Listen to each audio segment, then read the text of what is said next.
Welcome to the Live Like Jesus podcast. This is episode 4 of our current season, How to Be a Public Christian. And I am so excited today. A longtime friend of mine, Leonard Sweet, is joining us. Len and I have written a book together called Telos. It drops here in just a few weeks. And the book is not only coming up, but it's highly relevant to our theme for the season on what it means to be a public Christian. In order to understand how to act publicly as a Christian, which is a question we've been addressing, it's important to understand to have the right end in mind. Telos literally means the end, and the book looks at a lot of bad endings that are out and present in culture today. We try to address those and talk about what is a good ending that leads to good living. Len, hop on here. Let's begin talking about our book together, which appears here in just a few weeks. Welcome. Yeah, I can't wait, and it's great to be with you one way or another, and this is one way. That's right. Absolutely. I want to start with a backstory. So in 2017, in the fall of 17, I was thinking about some long-term career things, thinking about what comes next, and decided to join your program, your doctoral ministry program at Portland Seminary. Your influence had been so critical to me in the first part of my ministry, and so I thought, let's just go back to the same well and do it again. And so I had been in the program about a month, and I remember one day just offhand making the comment that I had made so many times in the past, and I had heard so many other people in ministry make in the past, especially in our United Methodist tribe, that we were going to advance the kingdom. And I said that, and you shot a big hole in that and said, we don't advance the kingdom at all. Well, yeah, not the way we think. Yeah, it's a hard for us to understand this, but in the scriptures, it's clear that the kingdom is not something we build ourselves, that the kingdom is a gift that we receive, and it's a presence that we enter, and that God's the one that builds the kingdom, and we participate by entering God's presence and entering and receiving what God has for us as a gift. And in fact, I'm not sure the kingdom is the right language. One of the things that we use in the book is this whole concept of jubilee Yes. and jubilee Jesus. And I think in the future you're going to be hearing more about jubilee than you are kingdom, but that's another conversation. Yeah, the kingdom language is loaded. In fact, as we decided to pursue this book, we had long conversations on whether or not to even attempt to talk about the kingdom because it's been so Right. used and overused. And you got a debate too about how, whether you call it kingdom or do you call it kingdom, or it's just so there's certain um, words that are just so greasy from so many people picking them up, and they get a little slimy. So you got to spend more time cleaning them up. And by the time you clean them up, you don't have any time left to talk about the concept. It's like postmodern. I know, I wrote a book called Postmodern Pilgrims. I run away from that word now because I don't use it. I banish it. If I do use it, I wash my mouth out with soap because as my grandma used to do. But no, it's you got to say that I don't by postmodern. I don't mean this by postmodern. I don't, by the time you end up saying what it isn't, you have no time for talking about anything else. So I think kingdom is one of those words that is just so weighted, Right. loaded, and it's luggage that the handles break really quick. Hmm. So yeah. I want to go back to this idea of advancing the kingdom. So we've got this whole phrase is messed up, right? Kingdom, advance, all the words in it.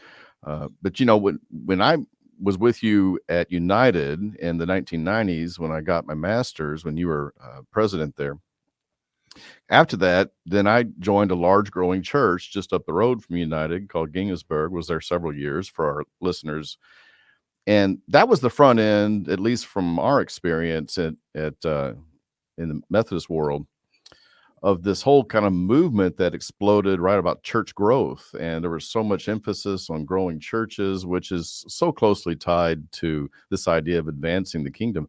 So if we don't advance the kingdom, then what are we doing? And that kind of reset, at least for me, and this was a lot of the doctoral work, was to kind of reset what is the end? What is the right end in mind of what we're trying to achieve? And of course, that's what telos means, is the end. So we're trying to redefine that. Yeah, and redefine it in a way that moves thinking about the kingdom from numbers to narratives. And that's the huge shift here, is that when you talk about the end, you immediately have to bring up the concept of story and narrative. And because the end is all about it's the end of what? Well, it's the end of a story of God's mission in the world. And when you're stuck in, we've been stuck in this kind of this church growth mode where it's all about tell me your stats. I say, no, don't tell me your stats, tell me your stories. Yes. The whole book of Acts, by the way, it's a it's from numbers from Acts is the old saying, but the Acts are stories, and so they're narratives, and so it requires this book is going to require some reframing of things that people have always assumed, but have got to really kind of reframe and kind of a little metanoia, change the mind, do an about face to face what is really, I think, God's face and the face of the future. So it was a fun book to work with you on, and it's a fun book to read, but it's not going to be an easy one to hear for some people. Yeah, I think that's right. Right now we're close to sending it to the printer with invites. So I've been doing a final read. Of course, you've got the galley this week, and I read part 1 yesterday, and we're kind of verbose. I mean, the whole thing is 110,000 words. So I read the first half, and I was just thinking about the first half for our listeners. We're talking about all these bad endings that happen based on bad understandings of the kingdom or bad understanding. And even to say that, I think there's so much in the culture that's still influenced by theology in ways that people don't understand. They have kind of a theological or kind of the mist of Christian history that's overlaying our modern culture. And out of that, we have these bad ideas of kingdom, which leads us to these bad endings. And we identify 6 of them. We identify apocalypticism, utopianism, traditionalism. In fact, I have to look at them because I forget there's so many. Ahistoricism, millennialism, and messianism. And so that's a lot of isms. There you go. Woof, that's a lot. But they all lead into that quote, a lovely quote that you found, that said the ultimate anyism is the furthest point from God. Yeah. I think that's a Soren Kierkegaard quote, I think. But yeah, it is when you reduce anything to an ism, you've gotten as far from God as you possibly can, because God is not an ism and Christ is not an ism. The whole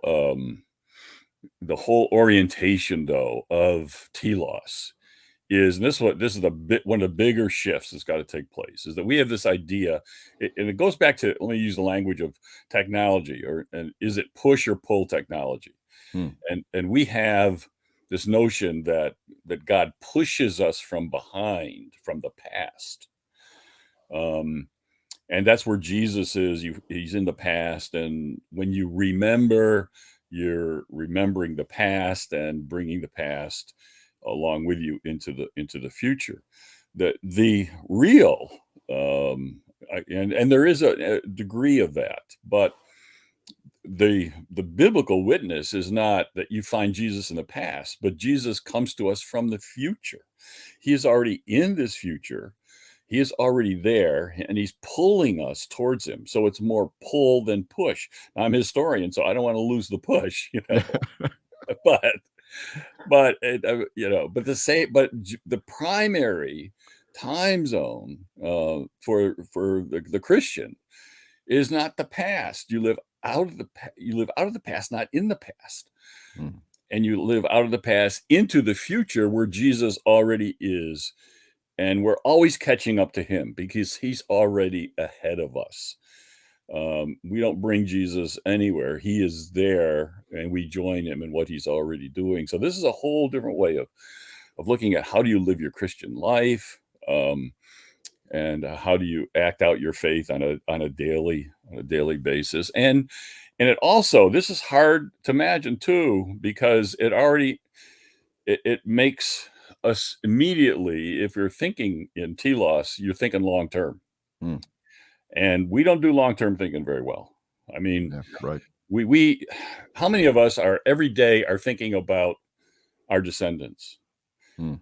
And this is where the Iroquois had this kind of 7-generation rule where they said that we will make no decision of importance to our community until we factor its impact on the 7th generation. It's supposed to come out of the Iroquois Confederacy, the Constitution that they created. Nobody's ever been able to find it there, but that's the tradition. So it's a 7-generation rule that you factor what impact it has on the last generation. That's why the Iroquois cut down trees. All the tribes cut down trees. It's not as if, the Anglos came over, the Europeans came over and cut down the trees. No, they all cut down trees, but they cut down different trees because the Iroquois, for example, when they came to a forest, they would save the biggest trees because they would provide the seeds for the future generation. So they only cut down the smaller trees.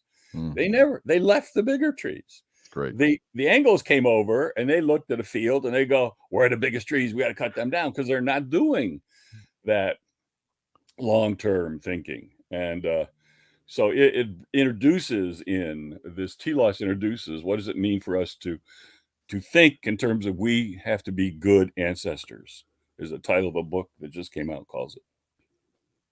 So you talk about the time metaphor. This is critical to the book, right? So all the chapters have time language in them. And we talk about the kingdom having 3 ages, past, present, future.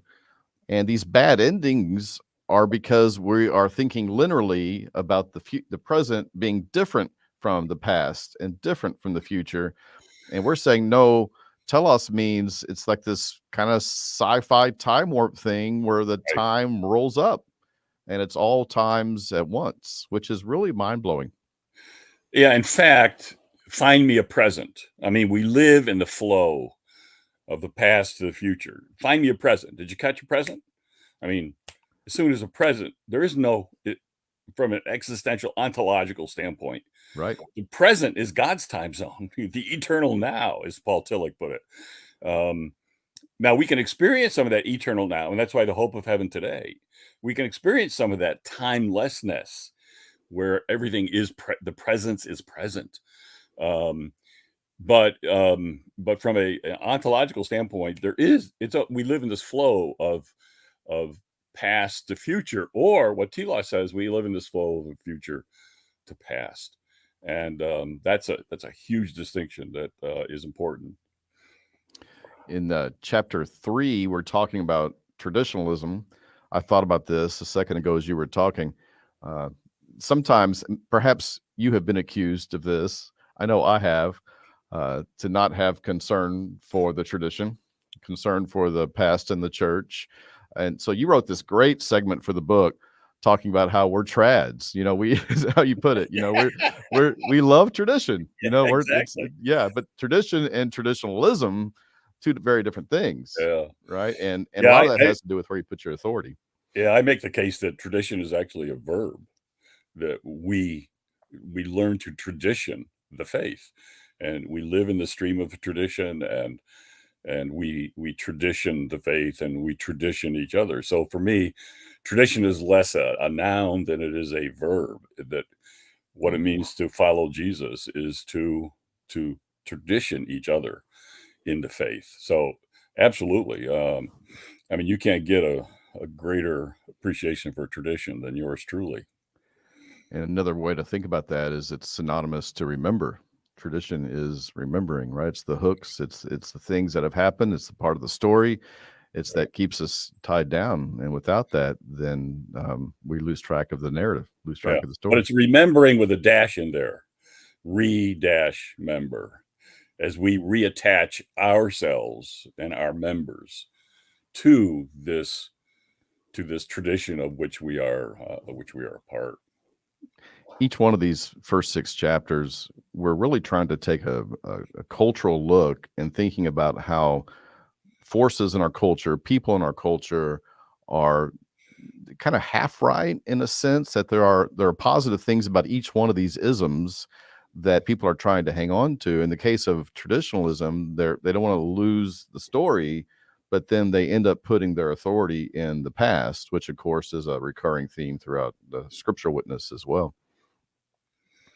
Yeah, and the problem with every half truth is the other half, So you got each one is kind of a profound partial truth, Right. but Yes. the problem is that there's a whole other half, 3/4 that it's, or 90% that is problematic, that is not there and should be there, and is more important than the one that you're remembering. So yeah, it was still almost too much fun doing that that first half, because it was Yeah. I always like to celebrate before I celebrate, and so the first half of the book is celebration, as we're critiquing all this stuff, and Right. then the second half is when we celebrate. So I apologize for all of those who I've taught. You never, celebrate before you celebrate, because here in this book, I did just the opposite. That's right. That's right. In fact, my sister proved it, and she said, "Boy, that first half's depressing."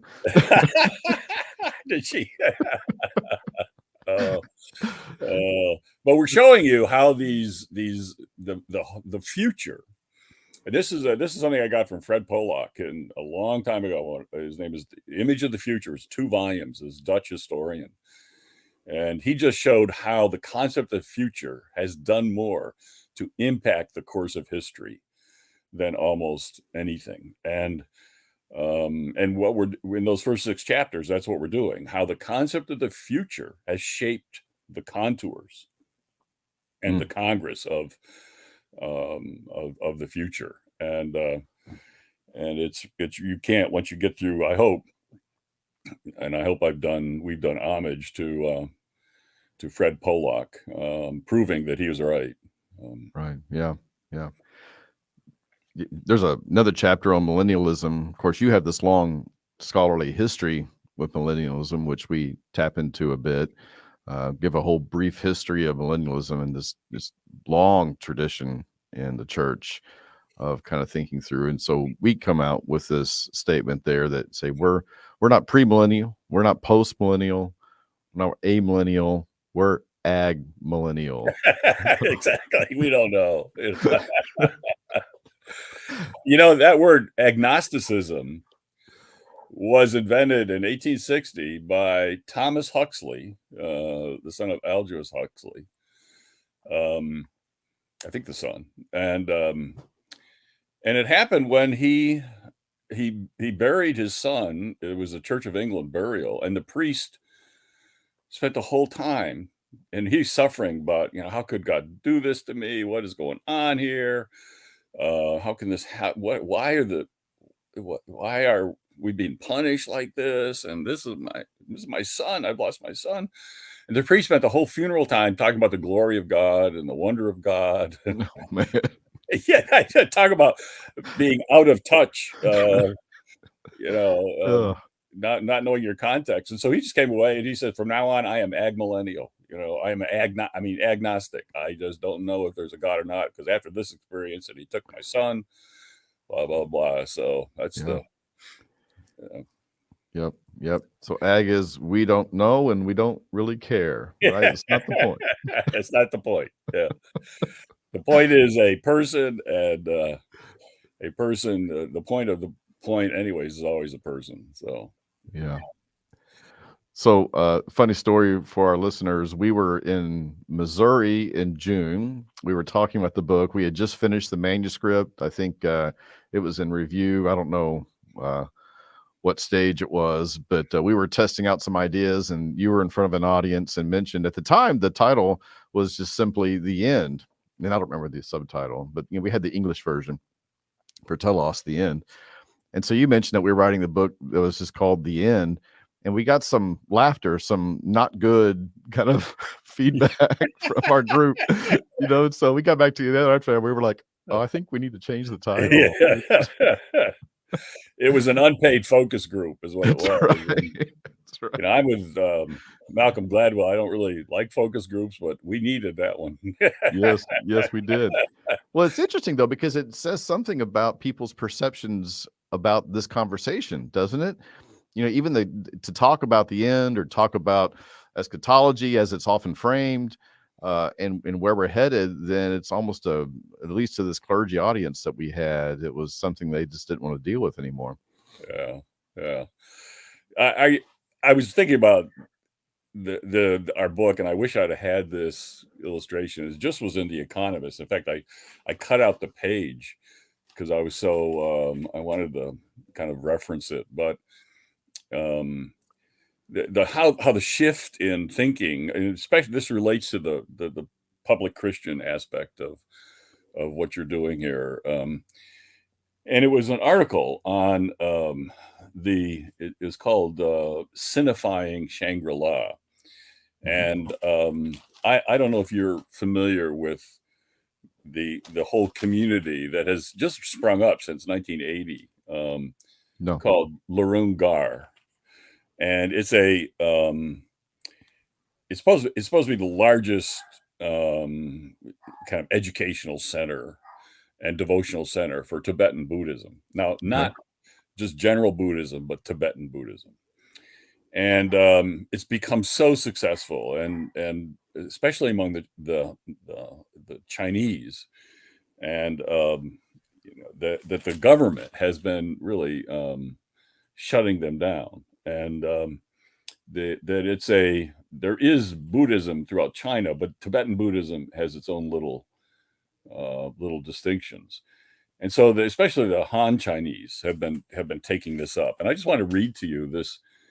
So the government's they've been demolishing houses. I mean, literally, they have cut off routes to anybody to see Larun Gar. You can't get in there, so you can't go there to study or to see what's going on. The preachers of Tibetan Buddhism have been squashed and shut up. You can't print their sermons and their messages.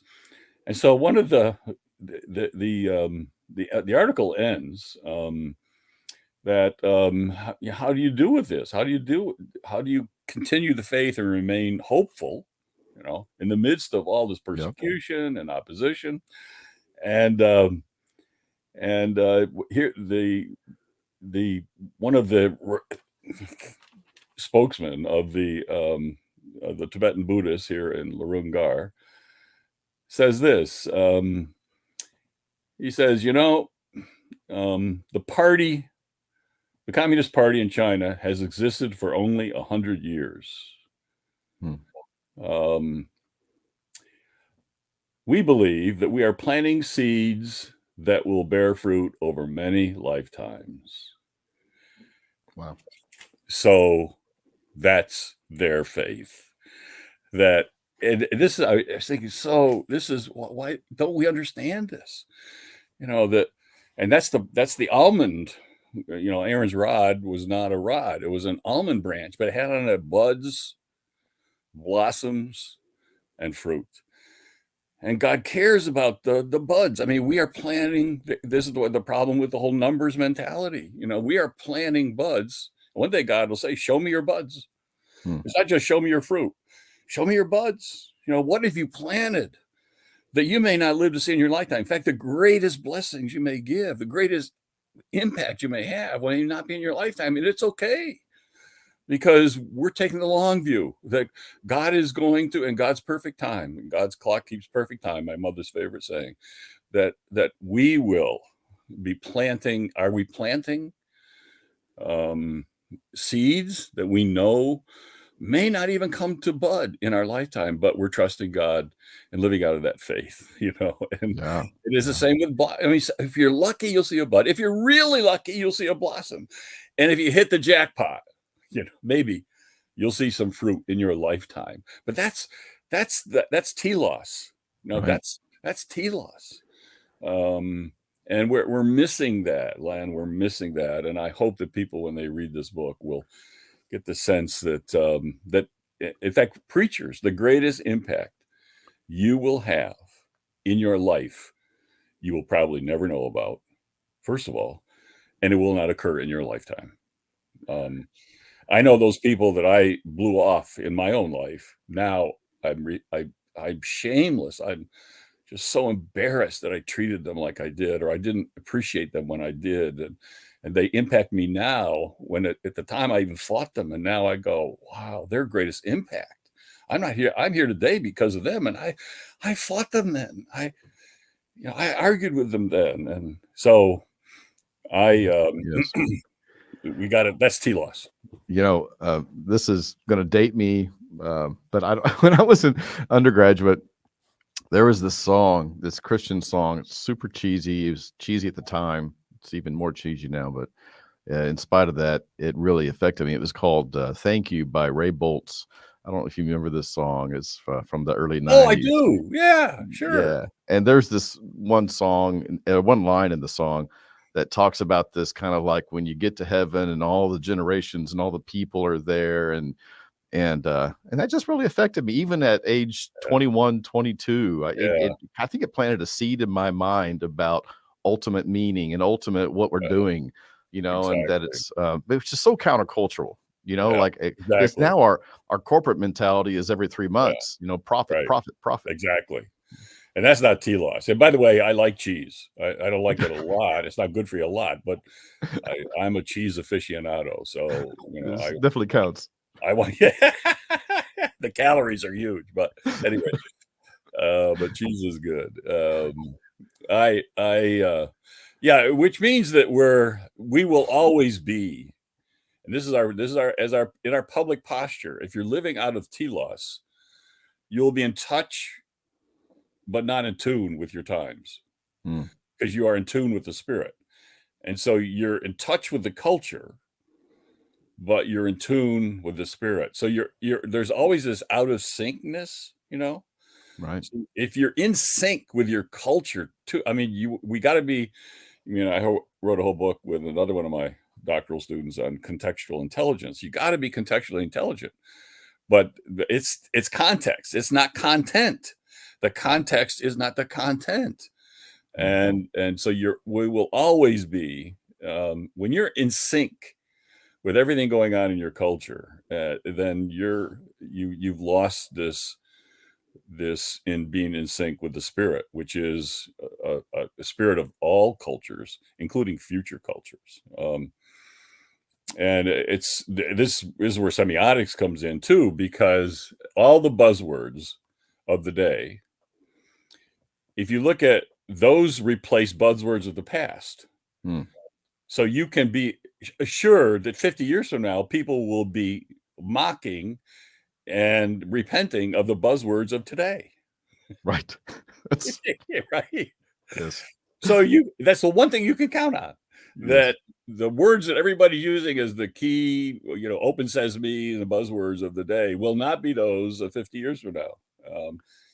And so part of the challenge is the telos is, how do we get ahead of where these buzzwords that are being bandied about today, and how do we shape and reframe a whole new language for the future that is in tune with the Spirit and will bring the what we're going through today in a more godly and Godward direction. So you mentioned semiotics. We'll explain to our listeners the definition of semiotics. I've never asked you actually for your definition of semiotics. How do you define that very quickly? Well, semiotics is, I love puzzles, and they're easy puzzles, 500 piece puzzles, 5,000 piece puzzles. You can go more refined, but the puzzles are all pieces. But the purpose of the puzzle is not to make more pieces, but to put the puzzle together. And what semiotics does in a world that's always creating, this is what we did in the Bible. We turned it into a puzzle called chapter and verse. We puzzled it out, and we get awards for puzzling it further out and making more harder, more complex pieces of the puzzle. Nobody's putting not enough people are putting the puzzle together. How do Right. what's the big picture? What is this? What's the story of Right. the whole puzzle? Yeah. And so semiotics is all about putting things together, connecting the dots, Yeah. seeing the whole story. Coming off an age in which all we've been doing is making more pieces, right? Bingo. Tearing down. Exactly. And this relates to Telos because the core questions of the book, which we identify on page 1, come from the disciples, where they ask Jesus. This is Matthew 24. They say, "When is the end of the age, and what are the signs?" Semiotics meaning signs. Then those are the 2 questions, the core questions that we attempt to answer throughout the book. So you really can't even talk about the end without talking about the semiotic piece of it. Exactly. And it's the question to Hagar in the wilderness: where have you come from, and where are you going? That's all about what does it mean to know where we've come from, and then to know where we're going. And Telos is all about where are you going.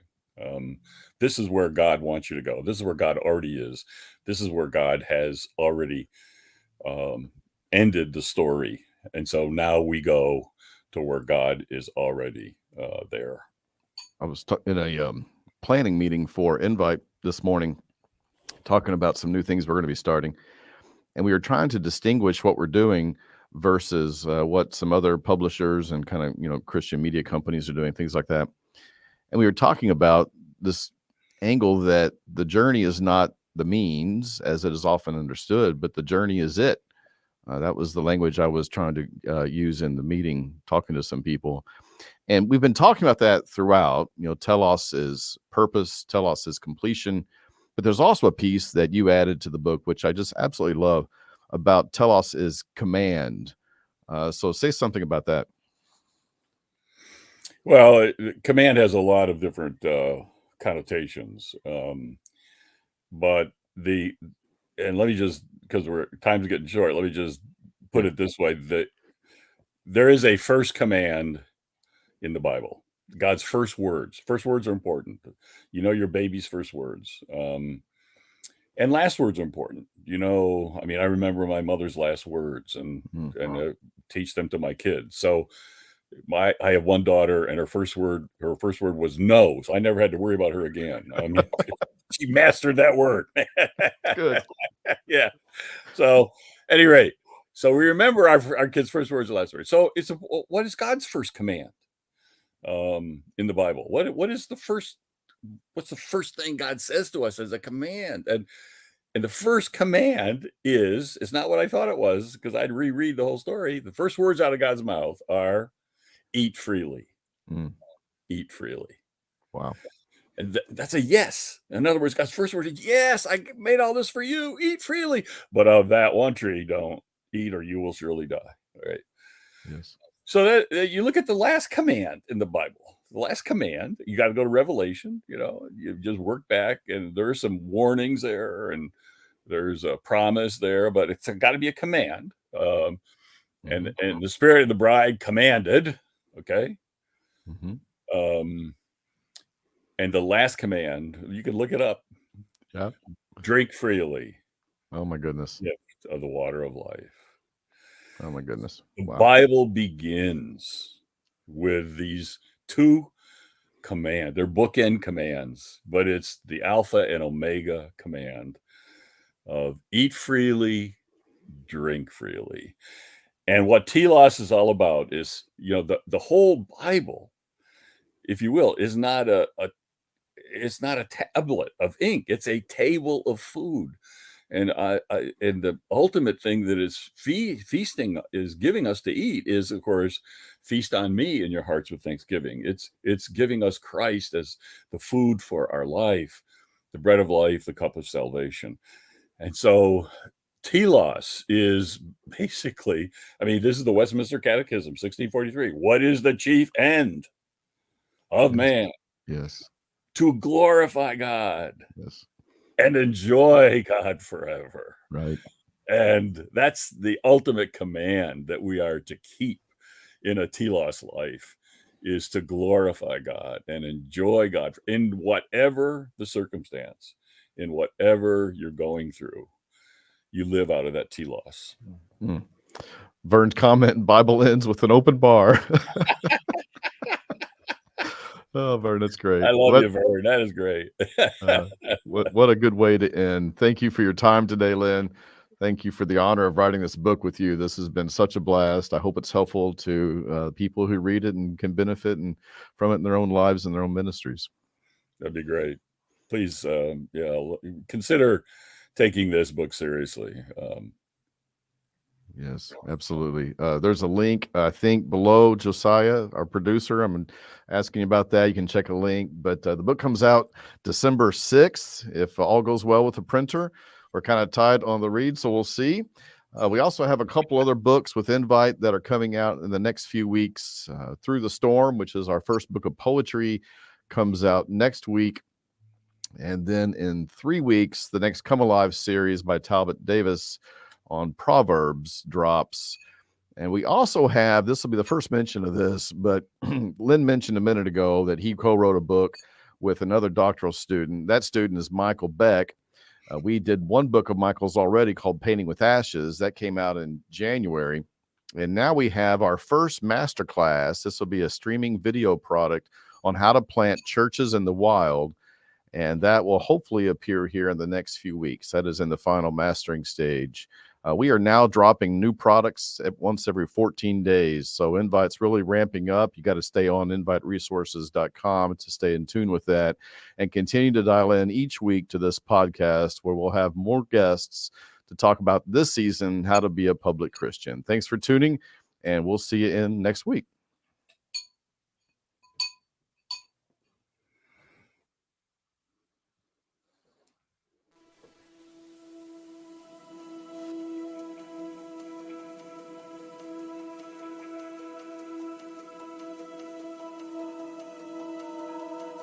Thank you.